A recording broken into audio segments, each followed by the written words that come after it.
वर्ग आणि इथे जमला माझ्या सर्व मित्रमैत्रिणी. आज मी तुम्हाला 15 ऑगस्ट निमित्त 2 शब्द बोलणार आहे, ते तुम्ही शांतपणे ऐकून घ्यावे.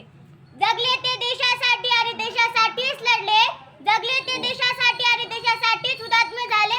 नमन त्या थोरवीरांना ज्यांनी भारत मातेला गुलामीतून मुक्त केले, नमन त्या थोरवीरांना ज्यांनी भारत मातेला गुलामीतून मुक्त केले. उत्सव तीन रंगाचा आभाळ या सजला, उत्सव तीन रंगाचा आभाळ या सजला. नतमस्तक त्या शूरवीरांना ज्यांनी भारत देश घडविला, नतमस्तक त्या शूरवीरांना ज्यांनी भारत देश घडविला.